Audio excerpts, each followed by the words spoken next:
I'm not sure if you guys have heard, but GM is potentially testing a new gas for the Chevy and GMC HDs. You heard that correctly. We could potentially be getting a brand new gas HD engine for these trucks, and that's great news. Now, real quickly, I am here at Kengar Chevrolet in American Fork. They have this beautiful, and I mean beautiful, Chevy Silverado 2026 model year with the gas L8T and 10-speed transmission. Now, unfortunately, this truck is sold, but I want to show you guys the window sticker and the payload capacity because I have not done a video on a truck like this. So I want to give you guys just a little bit of information on it in case you like to order a truck just like it. So this is an LTZ 3/4 ton. And then base price is $63,500. Now that LTZ convenience package is $1,815. 20-inch wheels was $1,400. Safety package is $1,245. And then convenience package 2 is $1,050. Radiant red 10 coat was $495. Z71 and all-terrain tires finishes off the options. Now destination is $2,795 for a total price of $72,825. Now, real quickly, if you want to use this truck for a bed camper, which most people use with this gas engine configuration, you have a capacity of 2,896 pounds. They put that on that sticker inside the glove box here. And let's go ahead and check out the payload real quickly. So this being a 2500 with a long bed gas engine, this truck has 3,646 pounds of payload capacity. That is pretty insane for a 3/4 ton truck. Conventional towing is 16,000 pounds. Gooseneck is 18,280 pounds. And gross combined weight rating is 26,000 pounds. Now the front axle is rated for 5,200 pounds. The rear is 6,600 pounds, which is class leading for the gas engine. 20 by 8.5 wide wheels. And you guys see the yellow sticker. Tire pressure is 60 out front, 70 in the rear. And you guys see right there, 3646. And that's the main reason why the gas engine is so popular, because you can literally get the same amount of payload you see on the diesel 1 tons. Insane. Let's go ahead and check out this article and see what is cooking with GM for their potentially new gas HD engine. Now, I found this article on GMAuthority.com, and the title says, "Is this GM Sierra HT prototype testing a new GM gas engine for heavy-duty trucks?" GM Authority has exclusive footage of a somewhat peculiar GMC Sierra HT prototype, potentially offering an early glimpse at a future update for GM's heavy-duty trucks. At first glance, this truck appears to be a completely normal single rear-wheel SLE trim GMC Sierra HT in the regular cab, long box configuration, with none of the camel or extraneous equipment expected of a prototype. Nevertheless, 2 subtle details suggest this thing may be testing some major new hardware just beneath the surface. But look closely, and the truck is wearing a manufacturer plate along with yellow inventory identification sticker on the rear glass that reads VF23EX. The EX designation stands for experimental, and the presence of that sticker confirms that this particular vehicle is part of an active GM test program. Now, we all know this 6.6 liter is pretty reliable. I don't hear about any issues with this engine. Now, back in 2024, they did add the 10-speed transmission behind it. This truck also has 373 gears.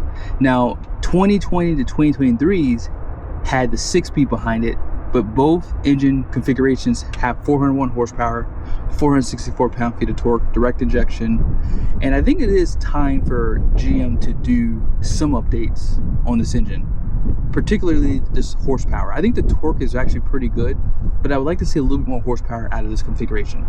Let's keep reading. Exactly what this truck is evaluating remains unclear, but if we were to guess, our bet would be between a new suspension setup or even a new gasoline powertrain, which I personally think it is. Notably, the prototype seems to be powered by a gasoline engine rather than a diesel. The lack of a turbo whistle and the typical diesel idle sound suggests that this is a gasoline drinker, a notion further confirmed by the absence of the distinctive Venturi exhaust tip used in GM HT trucks powered by the turbo diesel Duramax engines. The possibility of this being a powertrain meal is particularly interesting given our previous report that General Motors is gearing up to roll out a new generation of the Chevy Silverado HD and GMC Sierra HD for the 2029 model year. As we covered previously, sources familiar with the matter tell GM Authority that production of the next generation HD trucks is expected to begin during the fourth quarter of 2028. Meanwhile, the redesigned light-duty Silverado and Sierra models have been confirmed to launch for the 2027 model year. So given that the current generation of GM's full-size trucks is entering the last stages of its life cycle, we find it unlikely that the automaker would be testing something for the current truck as opposed to the next gen. Hence the reason we call this particular prototype peculiar. Currently, GM's heavy-duty pickups offer just one gasoline engine option, which is the L8T. While the L8T delivers impressive capability and durability, it slightly trails the Ford 7.3 in both horsepower and torque output. So you guys will see right here, it shows you the numbers. And that's why I said, really, the torque is not too far off, but I would like to see that horsepower right around that 430. Just simply because with the Ford, you can get a 430 rear end, and you cannot with the GM trucks. Now, GM's future engine strategy could help to close that gap. With the naturally aspirated 6.2 liter in GM's light duty trucks set to be replaced by a new 6.6 liter Gen 6 small block V8, it would make sense for the General's next generation heavy duty lineup to also adopt a larger displacement gasoline engine to deliver more power and torque. As a result, the Sierra HD prototype may represent our very first look at the future of GM's next gas powered HD. Even if GM doesn't do anything to this configuration, this truck would still be one of the best for gas engine options. I have not heard of any major failures with this engine. And remember, cast iron block is what they use, so it's pretty overbuilt too. Now, I will say, the Ford's 6.8 liter, a little bit larger displacement, has 405 horsepower and 445 pound-feet of torque, so it does beat it on horsepower by a little bit. But the torque is not that far off, in my opinion. And I would venture to say, because of the deeper gearing that you can option those trucks with, that's where the 6.8 does make up the difference on these GMs. So that's why I think if GM were to add just 30 more horsepower with that 10-speed transmission, you have those closer steps, you would have a little bit more power in every gear. And I would think that that would be more than enough. And if they were to raise the torque a little bit, right? Because the 7.3 does have, what, 485 pound-feet of torque, 430 horsepower.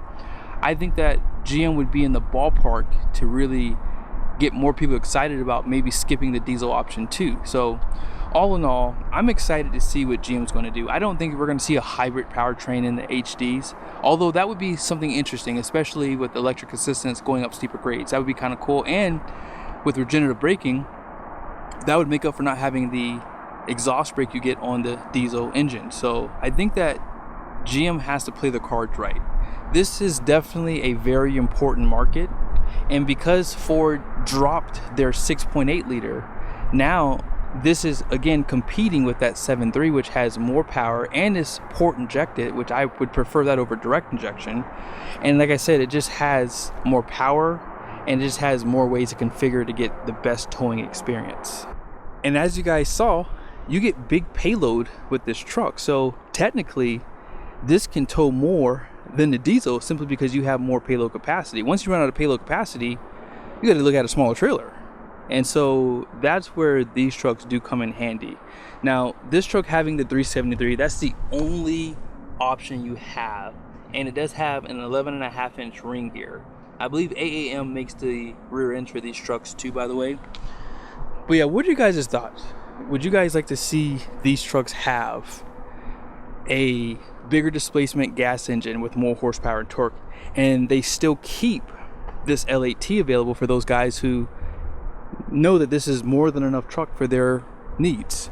I think that that's probably where GM could probably come in and offer an alternative, because the main reason why these HD trucks seem like they don't ever get more horsepower and torque on the gas engines, because again, the 6.2 has 420 horsepower and 460 pound-feet of torque. So that has more horsepower and torque. Well, not torque, it has more horsepower, however, than this L8T does. But why can't this bigger displacement have more power? It's simply because they want to keep this engine reliable. But in a lot of cases, some guys who buy these trucks are not using them for commercial. So it would be nice to have an alternative if someone just wants a little bit more power out of their gas engine. And I still stand by what I said in the past. GM should 100% offer a performance tune with exhaust and intake with this engine for those guys who might have a ZR2 or even like a high country.